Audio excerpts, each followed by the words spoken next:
가끔 물어봐요. 패키지도 많고 하니까 뭘 해야 될지 모르잖아요. 당사자는 피폭이 많으면서 별 얻을 게 없는 검사들. 대신 제가 꼭 권하는 건 있어요. 피폭도 안 받고 간단하고 정확한 거. 그게 사실은 장기적으로는 돈 버는 거예요.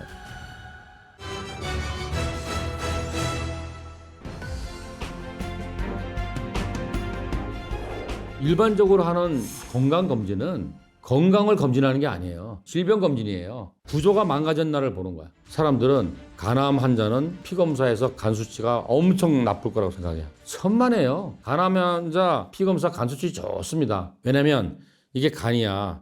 간이 암에 요만큼 있어. 나머지는 정상세포잖아요. 그러니까 정상적인 작동을 하는 거예요. 근데 이게 점점 커져. 간의 한 70%를 암으로 먹었어. 그러면 정상 간세포 30%밖에 없잖아요. 그때부터는 이제 문제가 생기는 거죠. 피검사에 있는데 간 수치가 올라갔다. 지방간, 지방간염, 간경화, 간암. 이렇게 되면은 이건 건강검진이 아니잖아요. 질병검진이잖아요. 내가 지금 간이 망가지지 않았다는데 갖고 좋아하면 안 되는 거예요. 오늘도 그런 사람이 왔어. 폐암인데 연세가 좀 꽤 드신 분인데 자기는 정말 평생 운동 열심히 하고 식이 조절을 했는데 피검사 막 이런 걸 해보니까 모든 게 정상이에요. 모든 게 정상이야. 근데 암이 있는 거예요. 그래도 암이 있을 수 있는 거예요. 피검사 하면은 자기 피 수치 나오고 옆에 범위가 나와. 이건 많은 사람이 정상 범위인지 알아요. 의료인들 중에서도 그게 정상치라고 해서 거기만 들어가면 오케이 깨끗합니다 이런 사람 많다니까. 자세히 보세요. 집에 가서 그거 뭐라고 하냐면 참고치, 기준치 이렇게 나오죠. 그게 무슨 말이냐면은 피 속에 있는 단백질 농도를 검사하는 걸 시작했어. 그럼 기준을 잡아야 되잖아. 그러면 주로 이제 건강검진센터에 의뢰를 해서 뭐 30만 명 정도를 하면은 정기분포가 나오잖아요. 그 정기분포의 95%가 그 안에 든다는 얘기예요. 거기서 벗어난 사람은 극단의 2.5%잖아요. 이거 분명히 문제가 심각한 사람들이잖아요. 근데 우리나라는 뭐예요? 전국민 의료보험을 하잖아요. 그 95% 안에 들면 추가 검사나 치료를 할 수가 없어요. 거기서 벗어나야지 돼. 근데 거기서 벗어나면 이미 뭐 돌아올 수 없는 강을 건넌 건데요. 우리 건강이라는 건 그렇잖아요. 용수술로 따지자면 이만큼 늘어나면 잘하면 옛날처럼 돌아와. 근데 이렇게 늘어나 버리면 이거 나와도 안 돌아와요. 당뇨도 그래. 공부혈당이 정상이 99다. 그러면 보통 98, 99 왔다 갔다 하면 이거는 문제가 있는 거예요. 기능적으로. 그때부터 치료가 들어가야 돼. 근데 우리나라는 좀 뭐 식이 조절하고 조심하세요. 당뇨 전 단계 같은 애 다음에 오세요. 이런다고. 그러다가 110 나왔어. 아이고 오세요. 환자 됐네요. 약 주는 거예요. 그럼 그 사람은 다시 예전에 자기로 돌아가기는 쉽지가 않아요. 특히 국가검진에서 하는 거는 참 이래. 야, 이거 한번 피 뽑을 때 좀 더 하지. 나는 그 생각에 환자한테 동의 없고 5만 원 내라 그래갖고 좀 더 했으면 좋겠어. 너무 조그매. 주로 보는 게 간 수치 두세 개 보고, 단백질 보고, 빈혈 보고, 백혈구 보고, 혈소판 보고, 콜레스테롤도 안 보던데 5개, 6개 정도. 올해부터는 또 각 병원에 어떻게 지침이 내려왔냐면 한 번에 10개인가 15개 이상 검사를 못하게 이렇게 나왔어요. 대학병원에 가서 한번 피 뽑으면 보통 기본 2개 뽑아요. 일반 혈액 검사하고 화학 검사하고 기본 2개는 뽑아야 돼요. 그러면 모든 피 검사를 다 하잖아. 대학병원에서 하는데. 대학병원이 제일 조금 하는 거 아세요? 대학병원은 의료보험에서 정한 거를 절대 어긋나지 않아요. 만성 간염 환자 6개월마다 피검사하고 초음파 하잖아요. 그러면 내 생각에 간 수치 검사할 때 좀 뭐 갑상도도 하고 뭐 몇 개 하면 좋은데 딱 간만 해요. 그 간염으로 평생 대학병원 다니는 사람이 건강검진 한 번도 안 하는 사람 많아요. 그래서 왜 여태까지 안 했어요? 그러면 아니 그 대학병원에 유명한 선생님이 6개월마다 검사하고 초음파에서 난 모든 거 다 해주는 줄 알았대. 그건 간만 하는 거예요. 내가 작년에 뭐 대학병원 가서 200만 원 주고 싹 검사했는데 깨끗하대. 그거는 내 몸이 진짜 깨끗한 게 아니고 어떻게 알아들어야 되냐면은 예를 들자면 100만 원짜리 건강검진하면 우리나라 사람이 잘 걸릴 수 있는 병을 순서대로 해서 뭐 10개를 했다. 모든 병을 다 검사할 수는 없잖아요. 200만 원은 뭐 30개를 했다. 300만 원은 뭐 50개를 했다. 이런 얘기거든요. 그렇게 했더니 레퍼런스 레인지 참고치를 벗어나지 않았다. 즉 망가지지 않았다. 망가진 증거를 못 찾았다는 게 의미예요. 저는 이렇게 권하고 싶어요. 건강검진할 때 진짜 건강검진해라. 내 몸이 병이 있어서 망가진 날 보잖아요. 그게 아니라 내가 얼마만큼 건강한 걸 봐야지. 당사자는 피폭이 많으면서 별 얻을 게 없는 검사들. 건강검진할 때 받지 말아야 될 거. 저는 첫 번째가 이번에 건강검진 한 김에 펫이 온몸을 다 본다며. 제일 정확하다며 온몸을 다 펫으로 샥 긁어가지고 암이 있나를 알아내자. 뭐 이게 100만 원이 넘는데 사람들이 비싸면 그게 좋은지 아는 거죠. 이거는 어리석은 짓이에요. 왜냐면 일단 피폭량이 많아요. 암 환자도 펫CT는 1년에 한 번 정도밖에 안 찍어요. 펫CT를 1년에 한 번 정도 뭐 2번 정도 찍어갖고 문제되는 거는 없는데 펫CT가 가장 안정확한 검사라는 거죠. 펫CT가 활발하게 활동하는 세포를 알아내는 거예요. 그러니까 예를 들어서 펫CT 찍을 때 요만한 그 포도당 수액 맞고 딱 찍으면 그 핵을 발견해서 포도당에다 그러면 20초 만에 온몸으로 싹 번지잖아요. 모든 세포의 에너지원은 포도당이잖아요. 모든 세포가 다 뺏어 먹으려고 그래. 그럼 어떻게 돼요? 힘센 놈이 다 뺏어 먹겠죠. 그 힘센 놈이 뭐냐면은 암세포 아니면 주로 만성염증 세포예요. 그렇게 흡수가 된 다음에 감마 카메라를 딱 찍는 게 펫이에요. 만약에 뭐 목에 여기 뭔가 꺼멓게 보였다. 그러면 뭐예요? 여기에 에너지 소모를 많이 하는 힘센 놈들이 모여 있구나. 피부에 뭐 암일까 아니면 식도염일까 후두염일까 식도의 암일까 뭐 목척추 디스크일까 모르잖아요. 그래서 3차원 구조를 알기 위해서 펫 영상과 CT를 동시에 합성해서 보는 게 펫 CT예요. 3차원적으로 아 이거는 예를 들어서 뭐 식도였어 이렇게 아는 거죠. 그러면 이제 거기에 뭔가 수상한 놈이 있다는 걸 알았잖아. 그럼 거기에 뭐 CT나 MRI나 조직 검사를 해서 저놈이 어떤 놈인지를 알아내는 거예요. 그러니까 펫 CT라는 거는 전체적인 걸 한번 훑어보는 거예요. 그래서 이건 어떤 사람한테 의미가 있냐면 암 환자가 수술하고 나서 임파설 전이나 원격 전이나 전이 된 거를 스캐닝할 때 쓰는 거예요. 유방암 환자 있는데 펫을 찍었더니 여기 뭐가 빗장뼈 위에 반짝반짝하네 그러면은 저게 혹시 여기 임파선으로 전이 갔나 이런 거를 알아낼 때 유익한 검사지 건강검진에서 온몸을 정확하게 알아낸다? 이건 완전히 잘못 알고 계신 겁니다. 그래서 그런 거는 의미가 없다고 볼 수 있죠. 그리고 두 번째 의미가 없는 거는 디스크 CT라고 봐요.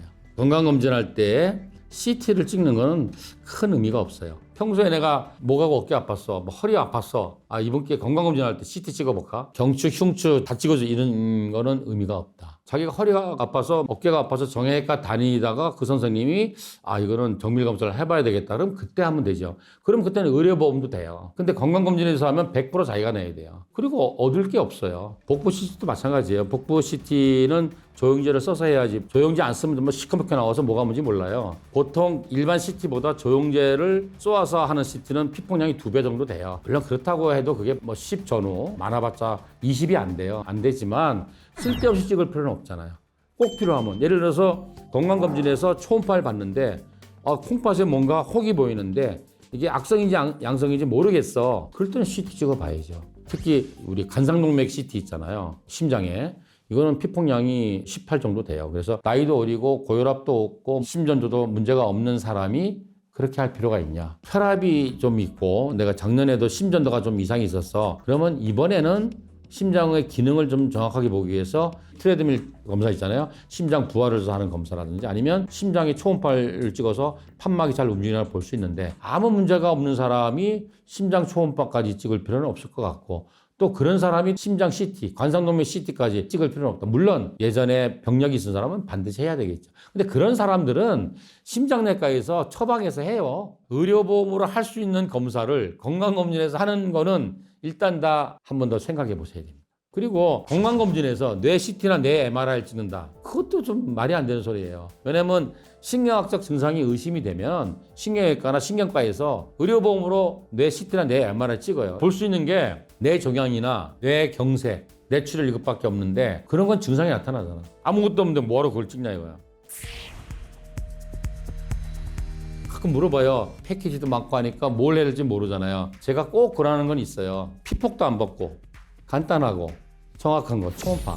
초음파 그야말로 소리로 검사하는 거잖아. 방사선이 아니잖아. 그냥 초음파는 여기저기 좀 갖다 대세요. 갑상선도 좀 되고 유방도 되고 복부도 되고 복부 초음파하면 많이 봐주잖아요. 간도 봐주고 쓸개도 봐주고 췌장도 봐주고 비장도 봐주고 다 봐주잖아요. 그리고 이제 남자들은 전립선도 초음파 좀 보고 초음파는 그냥 1년에 한 번씩 여기저기 좀 다 보세요. 40 넘어가면 여기저기 결절이 나와요. 양성혹들이 나와요. 그러면 이제 경각심을 갖고 암을 예방하면 되겠죠. 두 번째는 내시경 좀 자주 하세요. 대장 내시경을 많이 해야 돼요. 내시경만큼 정확한 검사는 없잖아요. 근데 이런 사람도 있어요.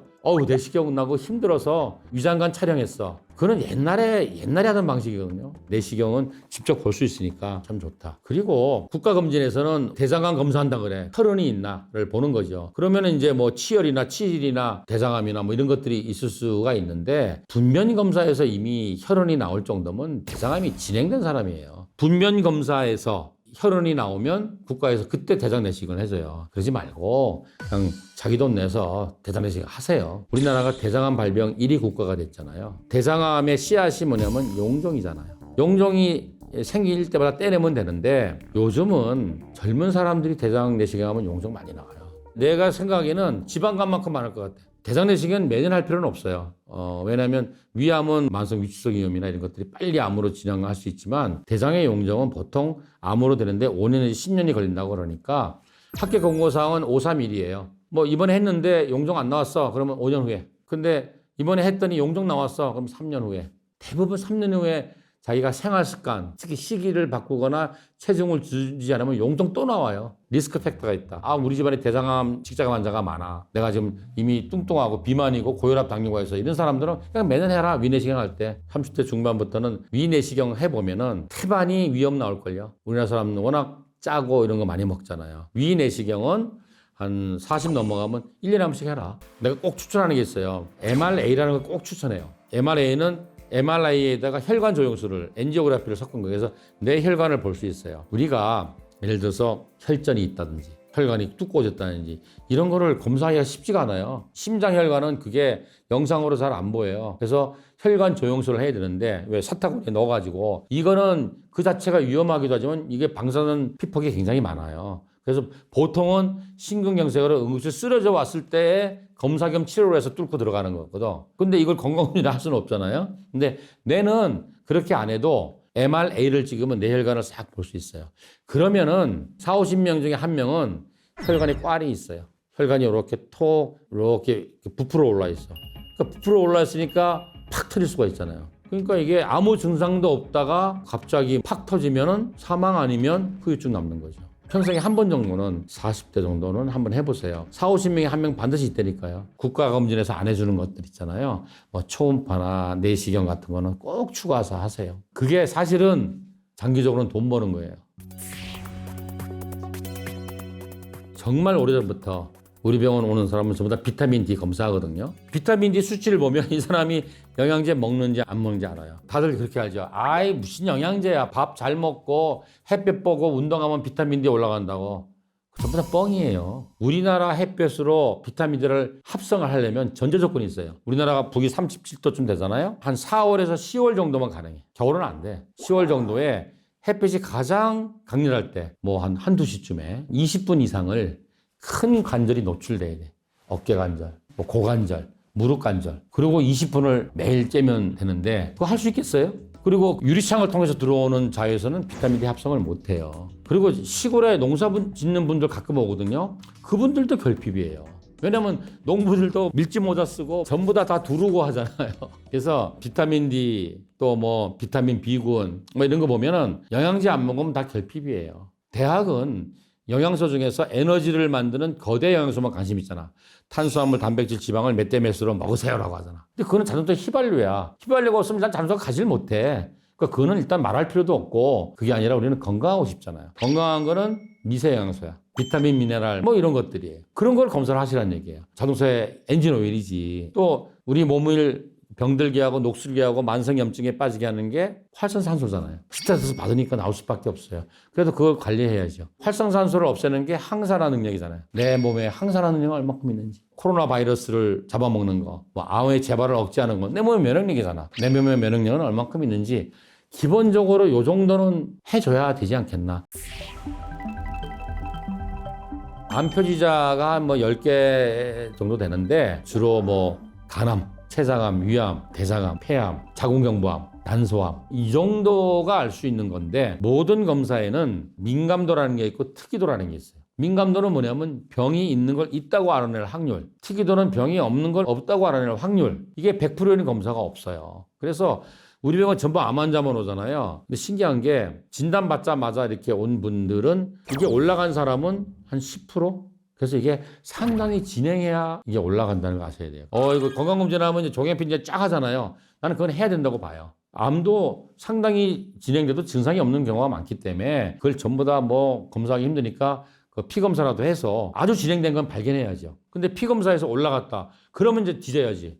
이게 만약에 PSA가 올라갔어. PSA가 뭐 4까지가 정상인데 이게 8이 나왔어? 6이 나왔어? 그러면은 반드시 그걸 가지고 직장으로 하는 절전 초음파, CT, MRI까지 가야죠. 그렇지만 피검사의 정상이라고 해서 아유 나는 암이 없어. 이건 절대 아니란 얘기죠. 종양표지인자에서 정상이 나왔으니까 나는 암 없어. 이건 절대 아니에요. 사실은 종양표지인자 피검사로 암 검사하는 거는 암을 발견하는 데는 요긴하게 쓰이지는 않아요. 이건 어떤 의미냐면은 항암 치료를 계속 하는 분, 이 치료가 효과가 있냐 없냐 그걸 판정할 때 정말 의미가 있는 거고, 두 번째는 치료가 다 끝났어. 그래도 몇 년간은 팔로우업 하잖아요. 그때 다시 재발했냐를 볼 때는 상당히 의미가 있지만 처음에 암이 생겼다고 확 올라가지가 않아요. 그래서 우리 병원에 처음 진단받고 오는 사람은 대부분이 종양표지 인자가 정상이에요. 이걸 가지고 암이 생겼나를 발견할 때는 확률이 아주 낮아요. 그렇지만 피검사를 하는 게 나쁘진 않을 것 같아요. 왜냐면 이거는 해저드가 없잖아요. 패시티는 방사선 피폭이 심하지만 이거는 피 뽑은 데서 하면 되니까, 또 종양표지 인자가 몇 개 없는데 그걸 해보는 거는 나는 의미 있다고 봐요. 제가 항상 강조하는 게 증상 없다고 자랑하지 마라. 원래 병은 증상이 없어요. 증상이 나타나면 일단 원상복구가 안 된다고 생각하시면 돼요. 그래서